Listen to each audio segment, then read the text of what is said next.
حضرت عمر رضی اللہ تعالی عنہ کا جب یروشلم فتح ہوا، حضرت ابو عبیدہ بن جراح رضی اللہ تعالی عنہ حضرت عمر کو دعوت دیتے ہیں کہ آپ مدینے سے چلیں اور یروشلم میں پہنچیں۔ حضرت عمر مدینے سے چلتے ہیں، کتنا بڑا قافلہ لے کر کے، کتنا پروٹوکول ہے، حضرت عمر اکیلے اور ساتھ ایک غلام، اور اونٹ بھی ایک، باری باری سوار ہوتے ہیں، کبھی غلام سوار ہوتا ہے، کبھی عمر سوار ہوتا ہے۔ حکمران تو وہ تھے لوگوں کی دہلیز پہ امن دینے والے، لوگوں کی چوکھٹ پہ جو ہیں وہ نور بانٹنے والے۔ آج کے حکمرانوں نے تمہیں رمضان المبارک کے اندر لوڈ شیڈنگ کا پیکج دیا ہے، اور آج بچے بھی تڑپ رہے ہیں اور جوان بھی سسک رہے ہیں، اور ماہ سیام میں جن اذیتوں میں قوم کو مبتلا کر دیا ہے وہ کسی سے مخفی نہیں ہے۔ اور تمہیں میں حضرت عمر کی کہانی سناؤں۔ حضرت عمر جن کو تخت حکومت پہ بیٹھتے تھے، اور ان کا تخت کو سونے زبرجد کا نہیں تھا، مسجد نبوی کی چٹائی تھی، اور سارا دن وہاں بیٹھ کے لوگوں کی باتیں سنتے، اور جب رات کے اندھیرے گہرے ہوتے عمر بھیس بدل کے مدینے کی گلیوں کا گشت کرتے۔ کہا تمہارے گھر سے دھواں نکل رہا ہے اور بچے رو رہے ہیں، ان کو کھانا کیوں نہیں دیتے؟ کہنے لگی عمر کی جان کو رو رہی۔ عمر کے پاؤں تلے سے زمین نکل گئی۔ کہا کیا ہوا؟ کہا 3 دن سے ہمارے ہاں کھانے کے لیے کچھ نہیں ہے، روزانہ بچے روتے ہیں، اور میں ہنڈیا کے اندر پتھر ڈال کر کے نیچے سے آگ ڈالتی رہتی ہوں کہ بچے انتظار کر کر کے سو جائیں گے، کم وقت سو بھی نہیں رہے، اور وہ پتھر پکیں گے بھی کیا، اور میں عمر کی جان کو رو رہی ہوں۔ حضرت عمر کا کلیجہ دہلنے لگا، فوراً پلٹے واپس بیت المال میں آئے، گھی کا ایک کنستر لیا، آٹے کی بوری لی، مرچ مسالہ جات بہت کچھ اٹھایا، اپنے کندھے پہ رکھا، بوری اپنی کمر پہ لا دی۔ عمر بیت المال سے نکلے تو آپ کے خادم اسلم نے دیکھ لیا، آگے بڑھا، کہا میرے آقا میں اٹھاتا ہوں۔ عمر کی آنکھوں میں آنسو ہے۔ کہا اسلم قیامت کے دن میرا بوجھ اٹھا لو گے؟ کہا قیامت کے دن تو اپنا اپنا بوجھ اٹھانا پڑے گا۔ کہا عمر کو آج اپنا ہی اٹھانے دو۔ حضرت عمر وہ گھی کا کنستر اور وہ آٹے کی بوری سر پہ اٹھائے ہیں، اور اس خاتون کے گھر جاتے ہیں اور دستک دیتے ہیں۔ وہ جب دیکھتی ہے اس کی جان میں جان آ جاتی ہے۔ کہا جلدی جلدی آٹا گوندو، اور عمر سبزی کاٹنے لگ جاتے ہیں۔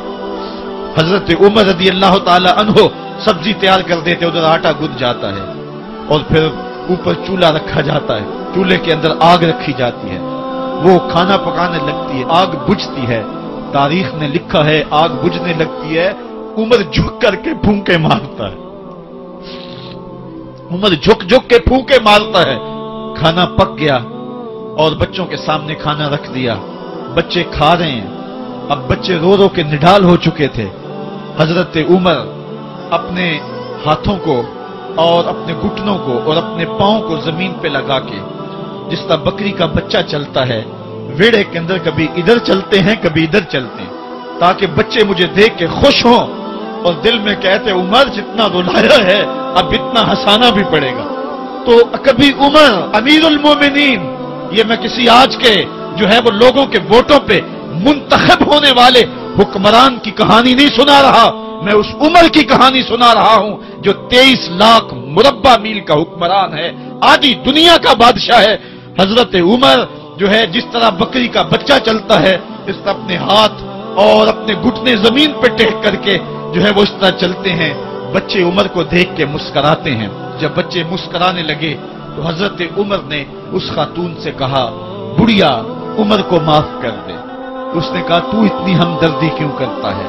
کہا عمر بیچارہ بڑا پھنسا ہوا ہے، فکر ہے اس کو یرموک و فسطاط و حلوان کی، جب فتح ہے مصر تو تیاری ہے ایران کی، آتے جاتے وفد سے ملاقات بھی کرتا ہوگا، آتے جاتے وفد سے ملاقات بھی کرتا ہوگا، اور شب کو معلوم حالات بھی کرتا ہوگا، کانٹوں میں الجھی ہوئی بیچارے کی جان ہے، نیند اس کو بھی آتی ہے، آخر وہ انسان ہے، میری بہن عمر کو معاف کر دے۔ اس نے کہا نانا عمر کی بات میرے سامنے نہ کر، قیامت کا دن ہوگا، عمر کا گریبان ہوگا اور میرا ہاتھ ہوگا۔ جب اس نے یہ بات کہی تو عمر برداشت نہ کر سکے، بچوں کی طرح بلک بلک کر رونے لگے۔ کہا وہ بد نصیب عمر تیرے سامنے ہے، آج ہی کہلا جو کہنا ہے، قیامت کے دن مجھے معاف رکھنا۔ اس نے کہا تو عمر ہے؟ کہا بدنصیب عمر تیرے سامنے کھڑا ہوں۔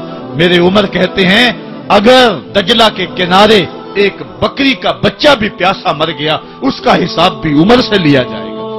اللہ اکبر۔ میں اس حضرت عمر کی کہانی سنانے لگا تھا۔ حضرت عمر نکلے یروشلم میں، ایک اونٹ ہے، ایک غلام ہے، کبھی وہ سوار ہوتا ہے، کبھی آپ باری مقرر کی ہے۔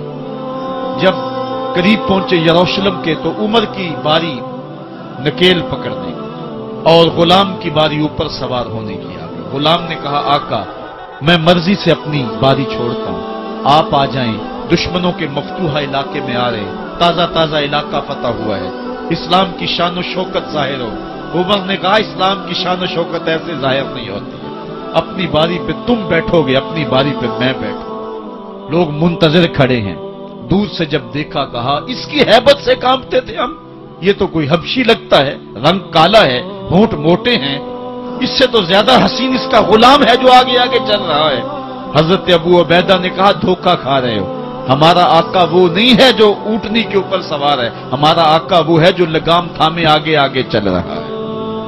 حضرت عمر رضی اللہ تعالیٰ عنہ کو آگے بڑھ کے جابیہ کے مقام پہ حضرت ابو عبیدہ بن جراح نے استقبال کیا تو حضرت عمر آگے بڑھے اور انہوں نے آگے بڑھ کر کے حضرت ابو عبیدہ کے دونوں کندھوں پہ ہاتھ رکھا اور سنو حضرت عمر نے کیا کہا لا الہ الا اللہ انا کنا اذل قوم فاعزنا اللہ بالاسلام۔